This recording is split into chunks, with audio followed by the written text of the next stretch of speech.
I want to start now by, first of all, introducing our opening keynote speaker, coming a long way from United States, California. And the topic that we will talk about is rethinking product growth. Just like I said, it's the overarching theme for the day. And we want to really talk about this and learn from someone who elaborated on this idea of how we can achieve that sustainable growth or drive that long-term product success. And to learn that, I invite to the stage Sean Ellis, a pioneer behind growth hacking and the author of Hacking Growth, which is a best-selling book translated to 16 languages and with 750 copies sold worldwide. And yes, 1,000, exactly. And well, Sean worked and helped to grow a lot of companies, at least myself included. I used quite a few products, like products from LogMeIn and Dropbox, and those are great growth success stories. But without further ado, I'm inviting Sean to the stage to share more about his know-how, his wisdom, and have some fun. Welcome, Sean. Thank you, Alex. Well, thank you, everyone. It's great to be back in Vilnius. My last time in Vilnius was the very last trip I took before the world shut down from the pandemic. So I was literally, I think it was March 2020. Nord Security had invited me. Remember going through airports with my mask on, and you just don't know where the world's going. So this is a much more happy, relaxing trip. So it's been nice to enjoy the time here.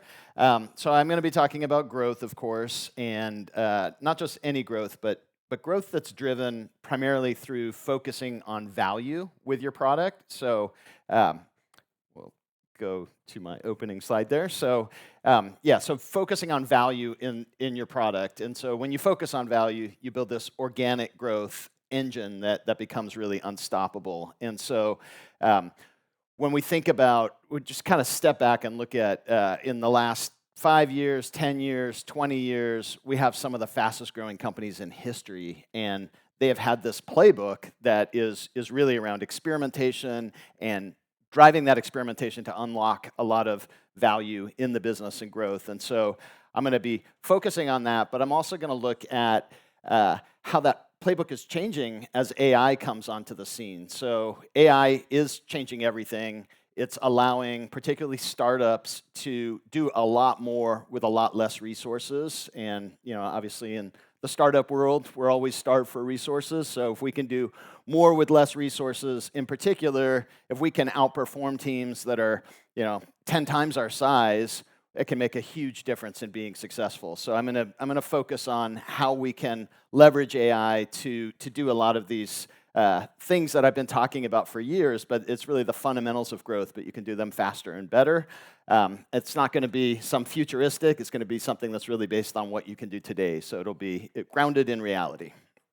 So in particular, we'll dig into these fastest growing companies and what is that playbook that they're using to drive growth. And then I will also talk about, I know we've got some companies that have been around for a while. How can you transform to this approach? It's a really challenging process to transform to this approach. So I'm excited to dive in, so let's do it. As I mentioned, AI will be weaved into this presentation. I didn't change everything to be about AI, but I wanted to focus on how you can use AI to do everything that I've been talking about for a long time, just a lot better. But the fundamentals still matter. If we focus on value and truly understanding value, that will be key to driving sustainable growth. Testing then is about unlocking that value. And ultimately, when we talk about growth, I know this is a product conference, but great product that doesn't reach the people who need it isn't really important. So what we want to do is drive impact on people, and impact happens when you find the people who really need your product and they experience it in a way where they get a lot of value. That's the goal. That's what I'm going to focus on. So Fortunately, it's not 750 books, as someone called out. It's 750,000 books that we've sold, and most of that is due to somehow we got really popular in China. So we didn't realize how many books we'd sold in China until they renewed the rights and had to give us a report, and they were at 600,000 books. So thank you, China, for that. And that was about a year and a half ago. So the 750,000 is probably a bit low compared to where we actually are. And then I won't go through my full background except to say what I wrote about in the book. And when I'm talking about growth, I'm not just focusing on kind of the theory of growth. Every 18 months, I roll up my sleeves and jump back into a company for an intensive 6-month go-to-market effort. The last one I did was with a team in Portugal for a company called Bounce that was probably the fastest revenue-growing company that I've ever been a part of. Most companies would kill for an annual growth rate that they were achieving each month as I was leaving. So super exciting to be able to do that. I'll probably be doing my next one coming up in the next couple of months. I have it down to a short list of a couple of companies. So let's start by looking at this idea that we have some of the fastest growing companies in history. So Nord Security, being one of those companies, and me having the honor to work with them a few years ago here, but TikTok was kind of interesting when I did a world tour from January till April of this year and met with the founding growth team at TikTok in Singapore. And it was really cool to hear that a lot of the things they did with their growth team in the early days was based on my writing. So I hadn't realized that I'd had an impact on a company of that size, but I had a hands-on role in bringing Dropbox to market. But more importantly than just the growth rates of these companies, let's think about how they've changed our lives. A company like Amazon, not sure if they're big here, but at least in the United States, Amazon's changed the way I buy everything. My first instinct is always, can I get it on Amazon? Is it okay to wait a day or two? And increasingly, Amazon will do same-day deliveries. And so when any product that I could possibly want is in the palm of my hand, that really changes the way you buy things. Uber, it's cool to be able to drop into any country, not speak the language, enter your destination, get dropped off where you're going. Obviously, Bolt from this region, same thing. Airbnb, these great experiences. So when we look at these companies, Nubank is a company I'll talk a bit about today as well. Nubank is a Brazilian bank that is worth $75 billion. They've got over 100 million customers on that bank, and they've totally changed the way that many people in Brazil and Latin America had no access to banking, and now they have one of the best brands in banking available to them. So this is incredible. This is the goal. This is what we're all about when we're talking about growth. But of course, with every fast-growing company, there's someone who's being disrupted by that. Taxi companies are not big fans of Bolt and Uber. Shopping malls aren't what they used to be when you can buy anything from your phone right away. Hotels have been impacted by all the people who decide to stay in Airbnbs instead. So what's the big difference? The big difference is these fast-growing companies are much more agile in their approach. They use this test-learn process that I originally coined as growth hacking, but let's be honest, this is just the scientific method that we learned about in school that's got its roots in ancient Greek times. You're analyzing the situation. You realize that really anything in the business can be improved, and so you're analyzing the situation to identify opportunities for improvement. You come up with ideas, hypotheses of how you can drive that improvement. You need a system for prioritizing which ideas you're going to test. You run the tests, you analyze the results, and as you repeat this process, you get smarter and smarter about how to drive growth in your business. So my background started on the marketing side. This has kind of become commonplace for online marketers in particular, but I think what's really exciting where this becomes really impactful is when you start to apply it to the full customer journey. So not just around acquisition, but activation. How does somebody get started with the product? How do we get them to a valuable experience as quickly as possible? Engagement. How do we help them build a habit using a product through this test-learn process? Referral. When I was at Dropbox, almost all of our experimentation eventually was focused around referral, and we got to $1 billion in recurring revenue faster than any previous SaaS company.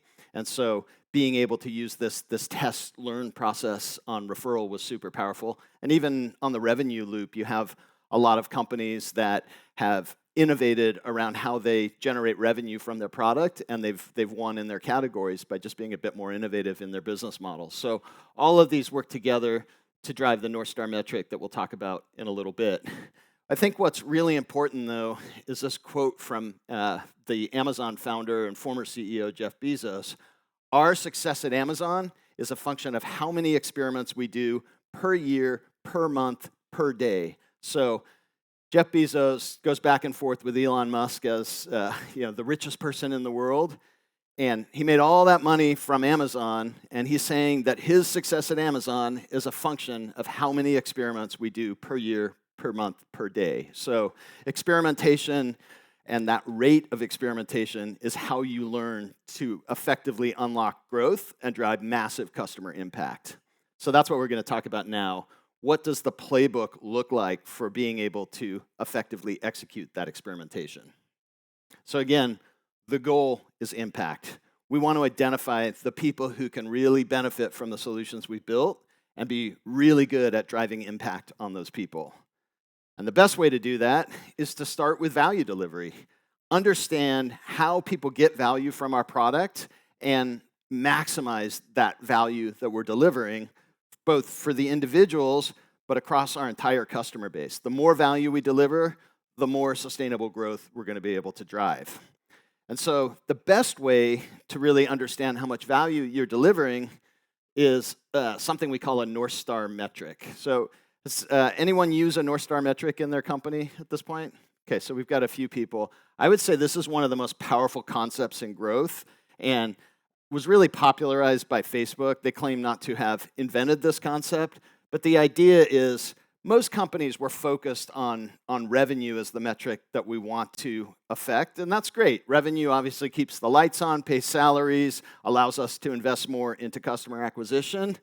But revenue, sustainable revenue growth, is a function of how much value we're delivering to customers. And so we want to figure out a metric that captures that value. So for Uber or Bolt or even like Lime scooters or I've seen another scooter brand around here.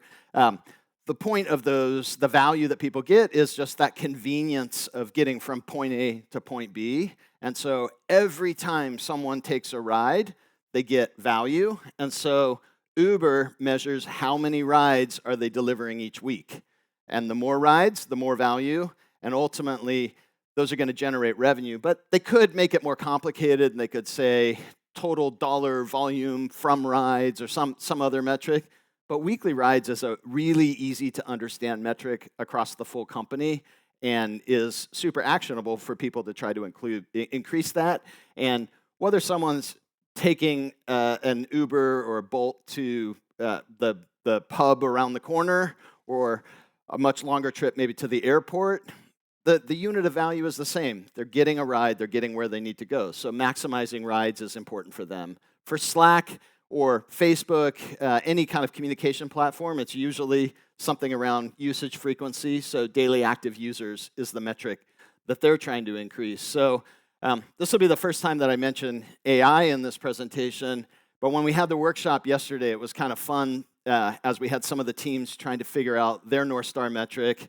I was plugging in queries like this to see what ChatGPT would come back with as the North Star metric, and it often came back with the same one that the team spent 30 minutes trying to hone in on what's the ideal North Star metric for them. So a query like this: my business is a food delivery business connecting restaurants and customers. What would Sean Ellis recommend as a good North Star metric?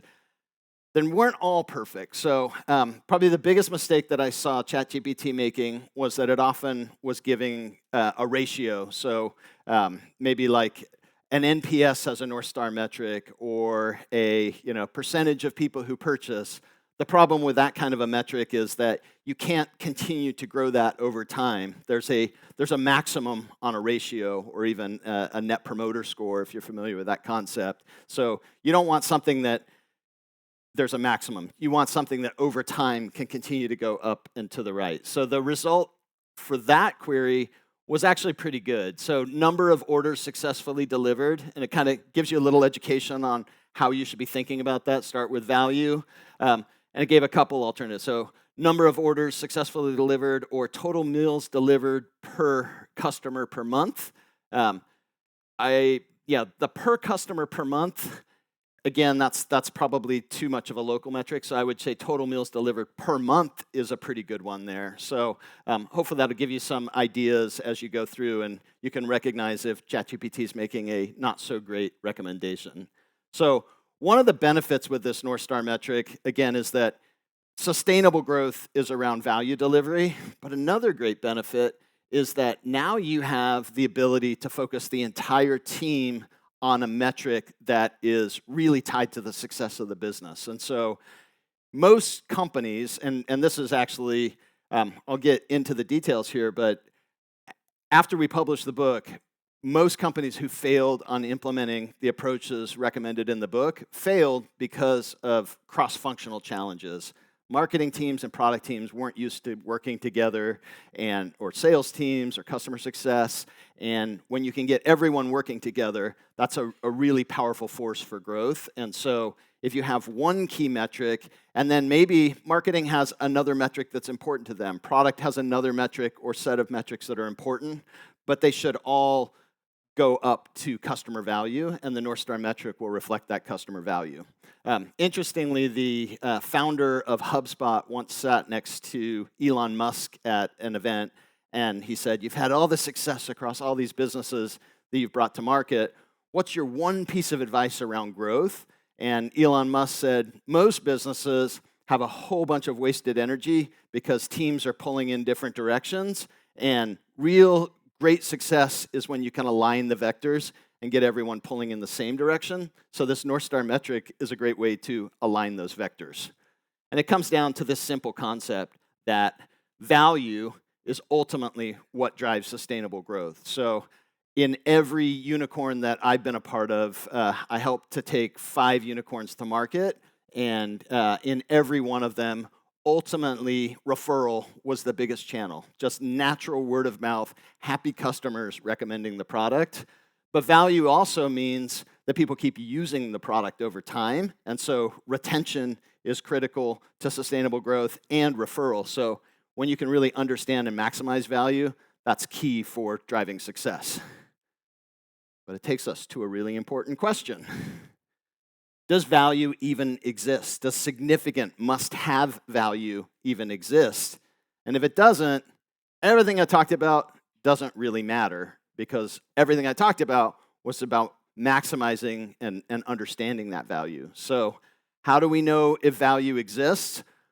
The best way is just to study usage. And so what we're looking at here is something we call a retention cohort. And it's essentially saying for 100 people, say, or 1,000 people who sign up in a given time period, what happens to them over time? And so you can see 2 scenarios here. That green line says that over time, all of them stop using. Eventually, it goes down to 0% active. That is not product market fit. That is not enough value to sustainably grow a business.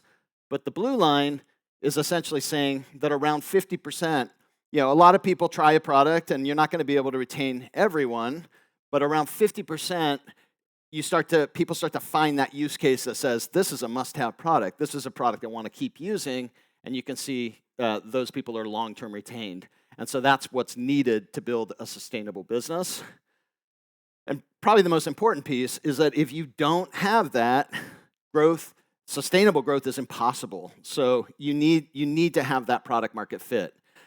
Now, if you're a product like, say, Airbnb that someone uses maybe once or twice a year, it's really hard to study those retention cohorts. Or even the last company I worked with, Bounce, in the luggage storage space, people didn't need it very often, so I can't really get much of an indicator from usage patterns. So another way to be able to figure this out is a question that I knew a lot of companies were using this question, but when I did my recent round the world tour, I was surprised that this is probably the most valuable thing that people told me they got from me was this question that I probably initially started using in 2007, and it's just asking people on the product, how would you feel if you could no longer use this product? And if they say they'd be very disappointed, they're essentially saying, this product's a must-have for me. I would be very disappointed if I couldn't use this product.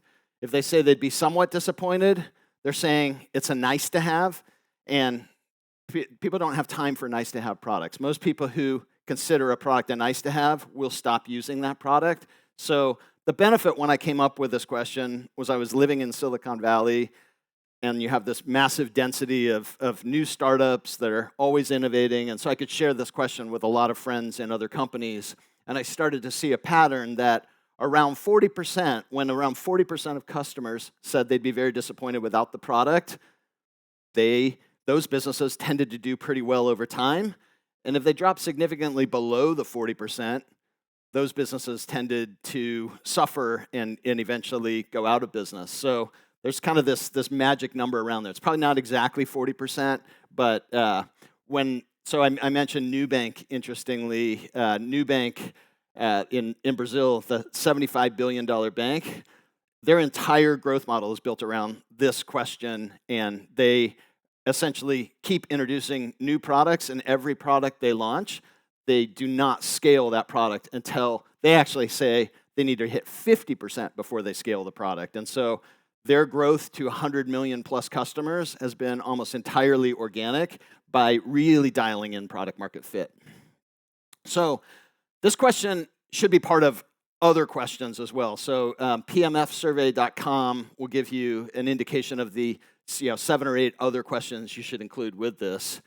But once you have those questions, this is another great place to use ChatGPT. If you actually upload a CSV of the responses, probably good to remove email. Even when I've worked with a bank recently, earlier this week, in fact, in London, and I even changed the name to Bank X so that they were not identified in what I was uploading there. But basically, once I uploaded the CSV, took out the personally identifiable information, just say analyze a survey based on how Sean Ellis recommends his PMF survey to be analyzed. And it's a great way to start to dig in and ask questions. If I were only to target one group, which group would I target? What benefit are they focused on? And you can really start to hone in on what is that white hot area that you can build a really passionate customer base on. So what we're trying to do is figure out who considers the product a must-have, why do they consider it a must-have, what are the use cases that they're using, what's the key benefit that they get, and why is it better than alternative solutions. So when I was in the workshop yesterday with the teams in the workshop, I gave an example of a company that I worked with, one of the eventual unicorns that I worked with. When I initially ran the question, only 7% of customers said they'd be very disappointed without the product. And so it was kind of a panic moment for me. I committed to work on growth for 6 months, and I already know that's a situation where you can't grow. But by what we learned from the survey, by studying these questions, in 2 weeks, we were able to reposition the product, streamline onboarding, and move that 7% to 40% for the next group of people who signed up. So no major product changes, no major marketing changes, just a change in positioning and a change in customer onboarding to bring them to the right experience and set the right expectations. So super powerful question for also dialing in product market fit. And so once we know that the product has must-have value, so once we know that enough people say they'd be very disappointed without it, we know how they're using it, then we want to understand the full engine of how we acquire, activate, engage, and drive referral from those users. And we then want to drive improvement across each of those drivers. And again, that's where the test-learn process that I mentioned earlier comes in. So as we drive improvement across each of those areas, we are able to drive more and more customer impact and accelerate growth. So I know a lot of you are in probably core product roles. I mean, the name of the conference is the Digital Product Conference. And so I think the idea of using this test-learn process, I found there's always a struggle when you have a vision of where you want to go with the business, and you know a couple more features. People are asking for those features, but the biggest void I see in most companies over time is that marketing is all about bringing new people in, and product is all about evolving the product over time. And that point in between, that is this activation point, is where you lose a lot of customers because it doesn't really fit that well in the typical day-to-day work of marketing or of product, and it's outside the range of what marketing can do. So that tends to be a really powerful place to focus. But in general, if there's, I said North Star metric is probably one of the most important concepts in growth. Another really important concept is more experiments equals more growth. So I already mentioned Jeff Bezos saying, our success at Amazon is a function of how many experiments. This was Twitter in the early days, and at the end of 2010, they started to flatten out in their growth, and a lot of people thought, okay, maybe the addressable market for Twitter is around 50 million users, but a new VP of product came in. So again, the growth is not just a marketing thing. The VP of product came in and said, we have 50 million users. How many experiments are we running per week here? We must be running a lot, right? We found out they're running less than one experiment per week, so about a half experiment per week, so 2 per month. And he said, he could have said, this is broken, and pointed to a bunch of things, but he simply gave one directive. He said, we need to run at least 10 experiments every week. If we launch at least 10 experiments per week, I'm confident we will resume growth. And as soon as they moved to 10 experiments per week, you can see they accelerated to hundreds of millions of users on the product. So it is really powerful. And again, when we go backwards to here, most of these levers fall within the product department. Only one of them really falls in marketing. So product is probably the group that holds the biggest levers for driving customer impact and growth in the business.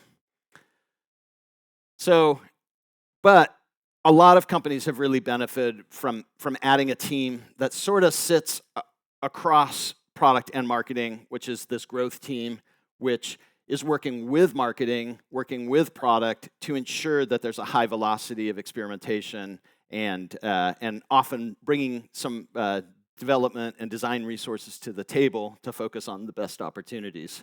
So I'm going to give you a quick example, again, that I shared in the workshop yesterday, but this was when I realized that I, as a VP of marketing, did not have that much power over growth in a company. So I was at LogMeIn in 2004 approximately, a really hard time to raise money, but the team had previously, we launched that business in Eastern Europe, by the way, in Budapest, and the previous company we'd also launched in Budapest, and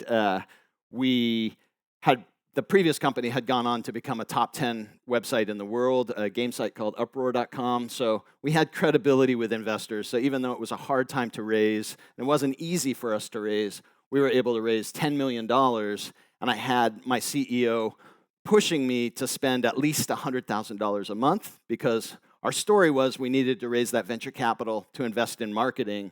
And I was stuck. I could not spend that money effectively. I could only spend about $10,000 per month. And then if I spent any more, I was losing money on those additional dollars invested. But I stepped back and realized that about 95% of the people who are signing up for LogMeIn never once used the product. So they got zero value. So I'm bringing all these people into the funnel, and somewhere along the way, they're getting stuck before they ever got to a valuable experience.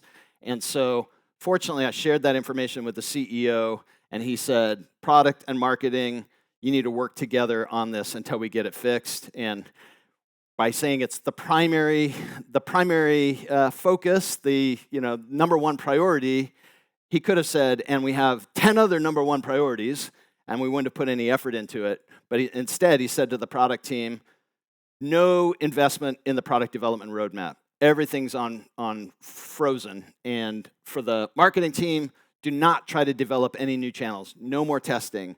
Both of you are focusing just on the people who are signing up. How do we get them to use the product? So we kept our existing channel that was working going, spent 3 months trying to fix that through this test-learn process, and we're able to improve our sign-up to usage rate by 1,000%. So no new marketing channels, same people. Now we had 50% of people who signed up successfully completed a remote session, and that's when the business really took the turn and went on to ultimately be acquired for over $4 billion.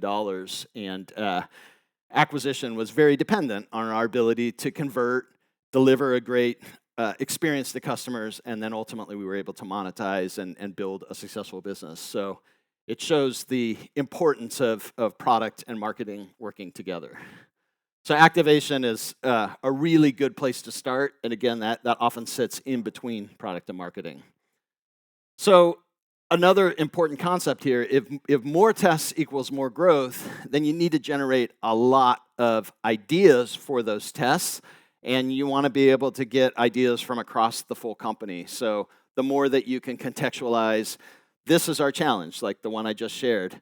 A lot of people are signing up but never using the product. We want ideas to improve that conversion rate. You'll be able to get a lot more ideas for experiments to run.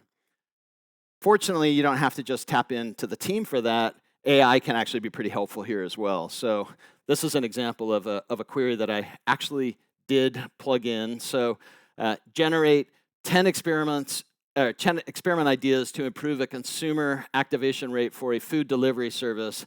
Activation is defined as, and the more information you can put in there, the better. Maybe even put, these are the experiments that have been successful, these are the experiments that have failed, and it came back with a list of experiments that we could potentially run. And obviously some of them are going to be, oh, I don't want to run that, that's not that great. But others were pretty good ideas that were there. So you want to essentially have that same context and information for the team when you're trying to generate ideas across the team, but you have one more team member in ChatGPT. So once you have a lot of ideas, then you need a good system for prioritizing those ideas. And so about 10 years ago, I came up with the ICE scoring system that can really help you sort between a lot of ideas. So you're essentially looking at each idea and saying, in the best scenario, how much impact could this idea deliver? And so that's impact. We want to, generally I use a rating scale of 1 to 10 on that. And then how confident are we that this will be successful? And how easy will it be to run this test? And so the best test is going to be one that would be hugely impactful. We're really confident it's going to work, and it's super easy to run. Rarely are they strong on all of those, so you have to usually have some kind of a trade-off. So the growth team will use the insights from this ICE scoring to be able to narrow in on the set of tests they want to run each week. And each week, there's more learning that happens, so you want to be really agile in picking the next set of tests you're going to run. So I have seen teams go overboard here where they have ICE scoring meetings and they try to get it exact. It's a guess with these things, so it's more of like a framework for making the decision as opposed to a exact formula for making it. But again, ChatGPT can be really helpful here. So you can upload a set of ideas, so the ones that I just pulled from the previous query, and just say, create ICE scores and hypotheses for each of these. The benefit of this is it takes out some of the biases that someone might have for their own scoring if you use this approach, but hypotheses are really important for the ideas too. So what result you expect to happen and why you expect that result to happen.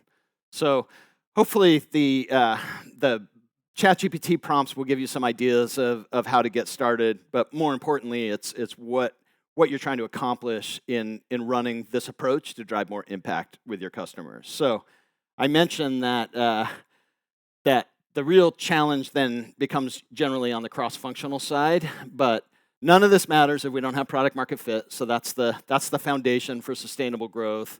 Then you want to start doing this test, learn, growth process. But ultimately, if you can be a company with a culture where everyone buys into the need for testing, is on board for that testing, that's where you create this unstoppable force where you end up being one of those most successful companies in the world. And so that's what I want to highlight. So even if you're a small company, you're going to learn some things from this. I'll share exactly what I did at Dropbox, for example. So first, there are some big companies that use this approach. So you can see some of them up there. But the key with that is that every one of these companies implemented it when they were tiny companies. And so it's much easier to do when you're a small company. So Dropbox, part of the reason that we had this goal to create a culture and a habit of growth at Dropbox was because I was right before Dropbox at Log Me In, and in my final days at Log Me In, we became like any other company. We got big, we filed for our IPO, and we started to operate in the silos. You know, people specialize. That becomes kind of normal. But for me, in trying to push experimentation, it became really frustrating. When I had an experiment idea, it was at least 50% of my creative energy had to be in how do I navigate the organization to get people on board to run the tests instead of being able to focus that creative energy on how do we drive more value for customers. And so I knew when I went to Dropbox, it was less than 10 people, only engineers. This was an opportunity to bake the culture in early and hopefully make it stick. So I was in my contract, let's focus on creating a culture of growth and a habit of growth. And so how did I actually do that then? One, I joined Dropbox the week it came out of private beta, but it had a really successful private beta. So there's about 100,000 active users on Dropbox in the beta, which was a great group to be able to get a lot of feedback. So one, I said, okay, what is the value that they get to? I didn't use the term North Star metric at that point, but I was focused on kind of the concept, which was we need to focus on getting people to using the product and getting the value. Then I tried to really understand what is the growth engine. So with all that success, I knew if I jumped in and just started running a bunch of experiments, I was just as likely to break something. So I didn't want to go in and when something's working so well, break something. So first thing that I did was I took the 100,000 names and emails of people who had signed up and broke them into 100 lists of 1,000 people. And every day I ran a different survey to each one of those lists because every survey led to 10 more questions I wanted to ask. And so it just made me smarter and smarter on the qualitative side of what people loved, where they struggled. Also took the lists of the people who tried to sign up, didn't convert, and dug into the problems they were having.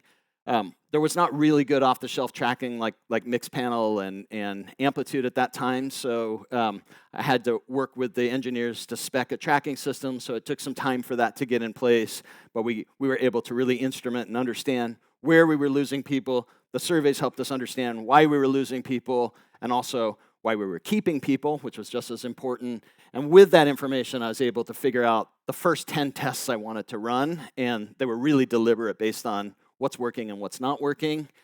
I worked with the CEO to make sure he was on board to run those tests. Then he and I pitched those tests to the engineers. I could have pitched one at a time, but the chances are I could easily have 3 failed tests, and then the engineers say, why are we wasting work on this? So I wanted to get them on board to run all 10 tests. But once we ran the 10 tests, there was enough wins within those tests that almost every idea afterwards was coming from the engineering team. And this was a big part of Dropbox becoming the fastest SaaS business to reach $1 billion in recurring revenue. You can see at the time how they compared to other companies before them. And but I knew I was really successful with this goal of creating a culture of habit and habit of growth when I interviewed their worldwide head of marketing a few years later. And that, now there are thousands of employees. And one of the things that she said on stage was, what's unique about Dropbox is that the entire company takes ownership of growth. And that's what we want. When the entire company takes ownership of growth, that's about everyone focusing on how do we drive impact? How do we really get our great solution in the hands of people who need it? And that's the power we're looking for. Unfortunately, as I mentioned, the bigger companies tend to struggle with this. So if you're a startup, the good news is you have a big advantage here, particularly with some of the AI pieces that give you, more leverage on every resource you have. But I'll still take you through the growth transformation and how to best approach that, because I spent a lot of the last 5 or 6 years really focusing on how to help companies navigate this. So first, I'll start with why it's really hard to do this. When you are testing across each of these areas, even though it's just one customer who's going through one experience, when you have different teams owning parts of that experience, it's really hard to get those teams working together to run experiments. So what you have is they're not used to running these tests, and they, some of the functional leaders may not be on board. They block the tests, and when they block the tests, you start, you don't run as many tests, you don't run the high impact tests, and you start to say, this doesn't work. This program doesn't drive impact in our business, and then the teams give up and go back to the old way of doing things and miss out on everything that we've talked about that these really fast-growing companies are doing. So we need to get to this point where we have this growth culture where everyone is on board for the testing. So a couple of key tips here. One, a long time before I saw people struggle with the cross-functional challenge, I heard about the benefits of working cross-functionally. So I thought, there has to be like this Harvard case study or something on how to successfully drive cross-functional collaboration in a business. And I finally came across an article in Fortune magazine that said Mark Zuckerberg is the surprising management genius who's figured out the cross-functional challenge. And what they said was he is mind-numbingly efficient about slipping the mission statement into everyday conversations. So people in the company, outside the company, he keeps highlighting our goal is to bring the world closer together. And I think that's important, but what this article didn't highlight was, again, Facebook was the first company that really embraced North Star metric. My co-author on the book spent a long time working at Facebook, and he said, everyone in the company knows the North Star metric, and they actually, I said it's daily active users, but they call it daily active people, and anyone can type DAP into their browser and see exactly what the latest trend line is on that. And so the North Star metric was something that they embraced, and they also were the first to really have a growth team at scale, and now it's thousands of people on the growth team. So when you combine these together, I think that's a lot of the success that they've had. So I showed you the Dropbox example. Again, less than 10 employees, that's not too hard. But fortunately, I have another example of a company that's a 100-year-old company, 100,000 plus employees at the time. They also wanted to embrace this growth hacking approach. And so when I was recently in Australia and did a number of programs in Australia, my partner there was the person who was running this effort at IBM. And so I heard this story a few times, and he basically said, from the top, they said they wanted to embrace this growth hacking across the company. And so they formed this specialist growth enablement group that he led. And the idea was they would go in to individual business units, do an all-day session with those business units, get them aligned, and then continue to coach as they went through that transition. And each time they did that, there was a significant increase. In the beginning, maybe not so much, but over time, as they kind of dialed in the program, there was a significant increase in results from the teams that went through that program. And so over time, there became a waiting list of lots of other teams that wanted to participate in that program. So fortunately, I think there's some good learnings there. And when you combine them with the Dropbox learnings, it looks something like this, that probably the bigger the company is, the more you have to focus on team alignment before you run any testing.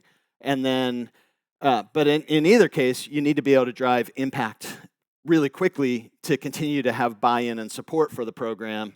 Over time, you want to make sure you're testing across all of the opportunities and then just maintain that momentum of testing over time. And so that's the similarity between both Dropbox and IBM. So for me, I mentioned I go into companies and I do hands-on kind of VP growth roles. The last company was probably 40 people when I got there, so a little bigger than the 10. One of the companies I'm looking at now is 150 people, so I'm taking the risk to go into some bigger companies. But I would not go in and attempt to help them with a growth transformation without starting with a program like this in the first couple of weeks of working with them, which is similar to the workshop that I did yesterday with the teams that attended, where we go through, get on the same page around what is that core value, that must-have value, what's the North Star metric that reflects growth of that value, what does the engine look like, and then ultimately go through the testing best practices of how we drive improvement across that engine. So by doing this approach up front, I get everyone on the same page, and I don't get into that mode of having to sell one test at a time, which becomes really inefficient. Get everyone either bought into testing or not, and generally, within a full day, people understand, oh, it makes sense. It's even if we think we've done something perfect, that is also a guess, and there's a better way to do everything. And so really instilling that growth mindset, and then how do we find the best way? That's where the testing best practices come in. So it's not easy. This will stack the odds in the favor, but when you can effectively run testing across all of the growth levers. So for a company like Uber, where you have a two-sided marketplace, you even have more area to drive improvement. It's super powerful. That's, when you can really run those experiments. And remember back to that log me in example I gave. When I was just testing and marketing, we were dead in the water. As soon as we got to activation, our ability to grow shot way up. By the time I got to Dropbox, we added the referral loop as a place where we ran a lot of experiments. But in all those companies, I still didn't focus on the engagement loop yet. But when you take habit building and the engagement loop, and so when you start testing across all of these, you unlock so much growth potential in the business that's how you get on the path to become one of these great unicorns. So key takeaways. World's fastest growing companies are using a different playbook. So you want to make sure you deeply understand that playbook. And that playbook is mostly about rapid, systematic testing. But it's not just random testing to increase some vanity metric. It's testing to improve the value that you're delivering to customers. And that's captured with the North Star metric. Successful growth transformation is hard because it's really hard getting teams working together. But to be successful with this approach, you have to get the teams working together, and upfront alignment is really the best way, especially if you're bigger. You want to focus on that upfront alignment before you kick off this type of program. So thank you. Some of the ChatGPT prompts that I shared, if you use that QR code, you can get those, plus some other ones that I have on there.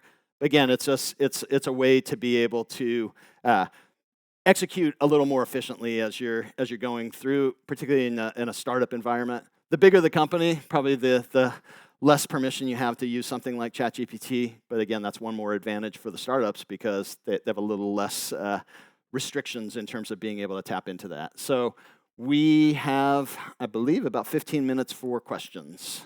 So I don't know how we want to handle the questions, but thank you, everybody. Sean, thank you so much. Thank you, everybody.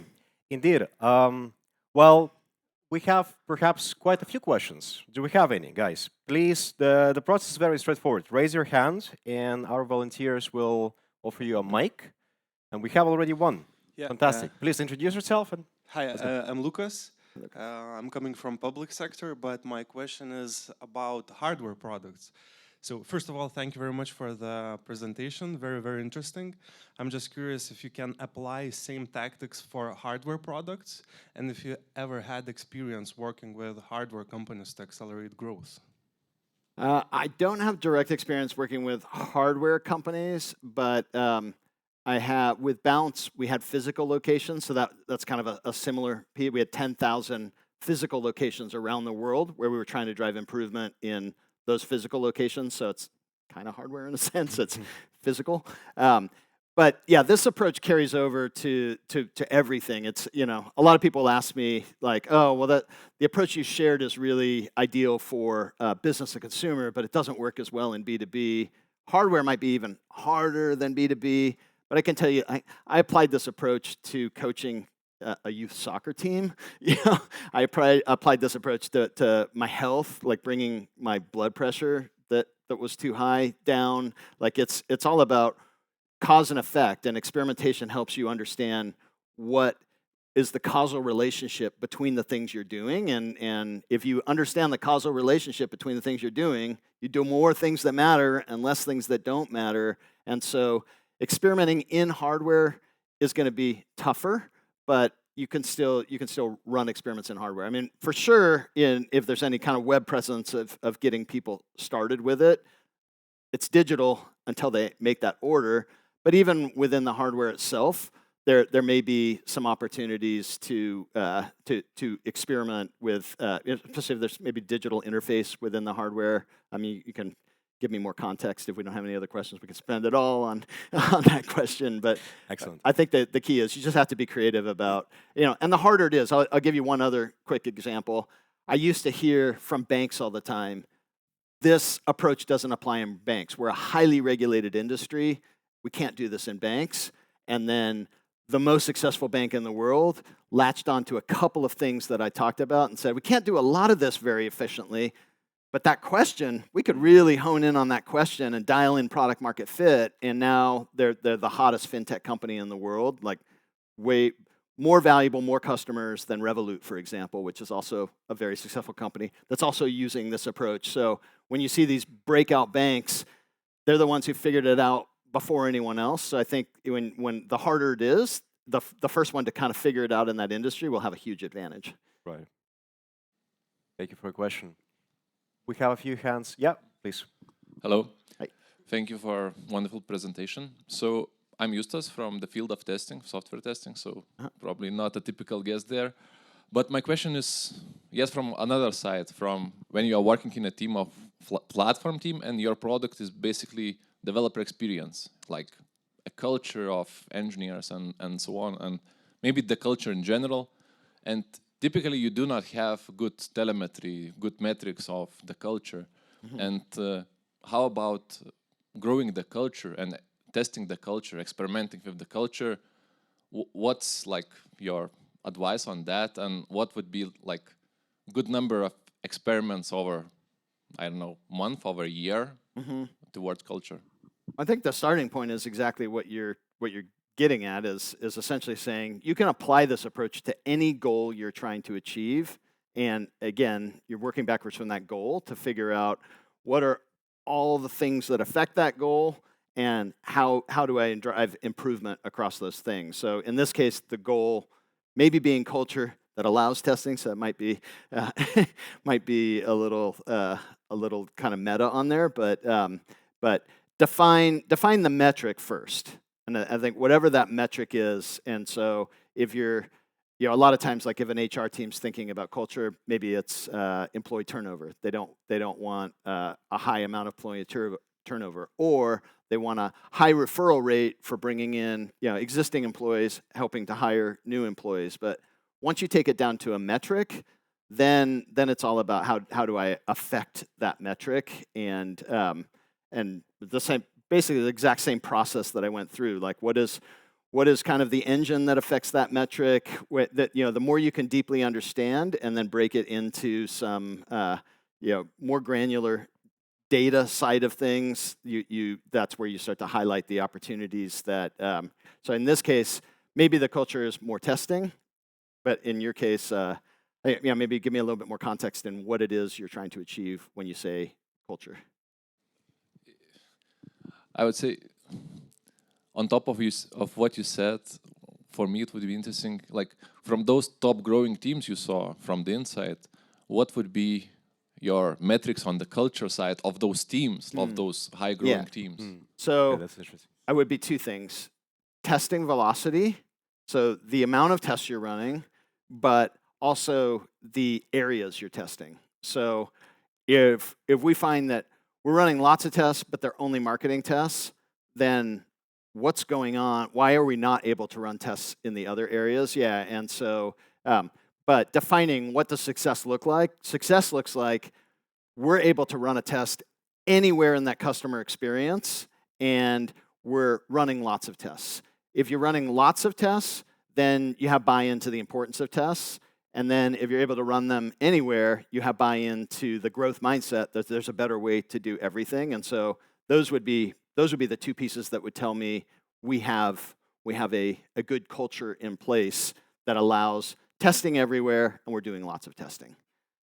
And that's a very good question. Thank you for asking about the culture. And I think we have a few more questions. So while we're getting the mic over there, please, I will ask the following question. What advice would you give to a company trying to establish first growth team, right? For a lot, I think, people in this room, this can be a very interesting question. And then let's definitely take the next question after. So yeah, the advice I would start with is, why do you want a growth team? Yeah. And hopefully the answer would be something like, so we're running more testing and figuring out what works more quickly than we're currently doing. And so one of the things I talked about in the workshop yesterday is I don't have a specific recommendation on how to set up a growth team, or even that you need to have a growth team. What you may find is, when you look, all the teams within the company are running a lot of tests and they're coordinating really well together. And in that case, I would say a growth team is unnecessary. You're already doing what we just talked about. You're already running a high volume of tests across all the areas. And maybe the only thing that you would be missing in that case is that no one is looking at the big picture. Exactly. No one's sort of saying, how does it all fit together and how do we kind of coordinate that learning? So maybe a single growth lead who's essentially just orchestrating all of it. But the more common case is, we're only running tests in marketing, or we're only running tests in these couple of areas, and we want to run tests everywhere, and that's where a growth team can be really helpful. So one, I made the recommendation, do the alignment up front first. So a growth team that doesn't have the power to actually do what a growth team is supposed to do is going to fail. Yeah. So the upfront alignment will help that growth team be more successful. And then secondly, essentially start small. Don't sort of say, let's build all these pieces to make the growth team work. I would say build a really lean growth team initially, and then find out what's preventing them from running more tests. And so it might be that every time we want to run a test, we need some design help, and we are short as a company in design resources, and so we're kind of stuck in the water. So maybe one of the first hires on the growth team then becomes a dedicated growth designer, and a dedicated growth designer probably will look different than a core designer because they're more prototype, kind of fast iteration.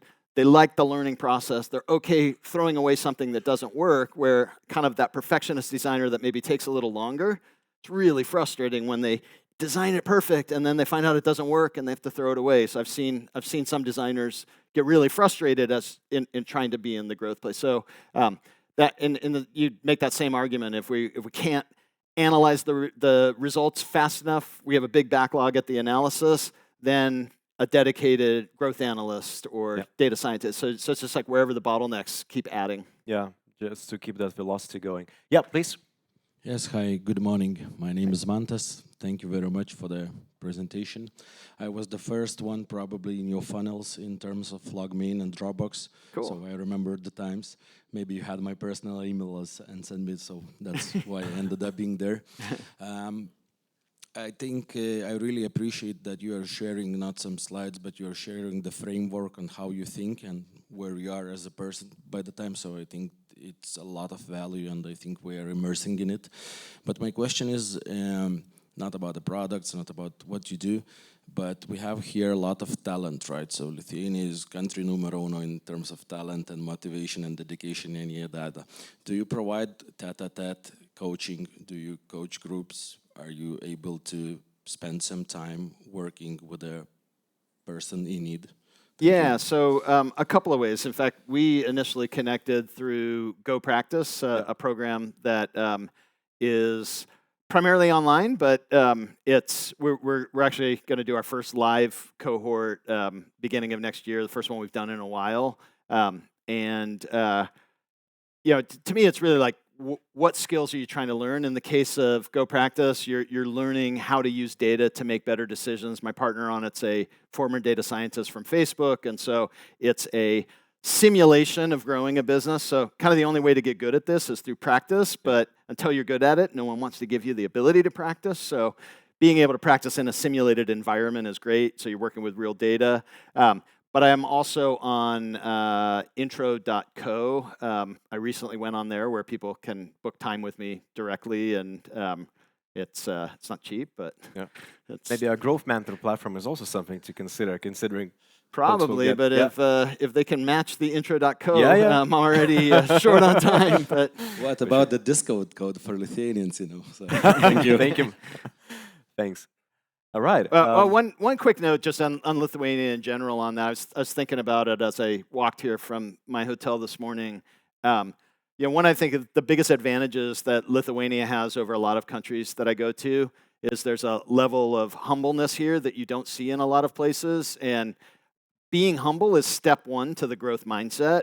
Like you don't have that kind of like, I've already got it figured out side of things. And I think that question demonstrates it. And so when you have an open mind to seeking the better way, you're just so much more primed to be able to do this well. And so, that is a big advantage for you guys. I just want to add one important point to the story. Most of us are born in a country where it is less than 3 million population, right? So when we think about digital products, our capacity to understand large markets, it's quite limited. So then we kind of overthink and we build some very long tail solutions when it's really simple, right? Dropbox is really simple idea. Yeah. Really nice service, and that's what we need to do. So sometimes I think those bright minds needs just to be stopped 2 months, before they went too far. Thank you. Yeah, Thank you, in my time working with Nord Security, for a team that had that much success, I don't think I've ever seen a team that's more coachable and not defensive about when I identified areas they could improve. So that's a huge advantage. Yeah, thank you. Any more questions? Yep, please, in the first row. Hi, my name is Alex, and thank you very much for the presentation. A lot of valuable information here, and I work as an agile coach myself, so it's very close to me, and I'm living these values for around 10 years already. Awesome. But I try to think of an interesting question for you. And, I've been thinking about growth and what was Alex was mentioning that, there are like half split. There are people coming from the digital native organizations and those that try to transform. And, I try to think of myself being in the shoes of the CEO of the big bank. Like, for example, we have big banks like Swedbank or SEB. That they have a lot of money. I remember I worked in a bank myself, and I used to have a manager who was saying, "Come on, guys, we are a bank. Of course, we have money, right?" So then, thinking about the growth, the question would be for you. Try to think from that perspective. That okay, there's a CEO coming to you and saying, why would we need to invest time and resources into thinking about growth when we can just let Revolut or N26 innovate, do growth, and afterwards we can either buy them or we can apply those ideas that they have thought about. So what would you answer to such a person? Well, I'd say that's not a bad idea. One, you're probably one on the acquisition side. Probably a heck of a lot easier to buy. But again, after they buy them, then their culture permeates, and then all the things they bought them for disappears. So they probably have to figure out how to fix it from the inside. But on the second one, we could just copy them. I have a funny story to wrap up on there.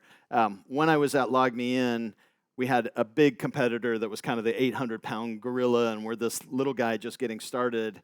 And they had a very expensive product, but were spending $100 million plus on TV and radio promoting it. And we were disrupting them with a freemium version where we had a valuable free product that was basically the same as their core value proposition. And so I was trying to copy a lot of what they were doing, but basically saying same thing but free. And their vice president of marketing called me one day and said, "Stop copying what we're doing." And I told him, "Don't worry, it's only temporary. Soon I will figure out something much better."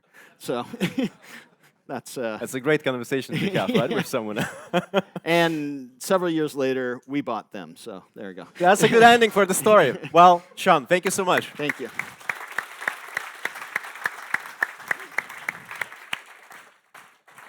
Thank you. Thank you, Sean.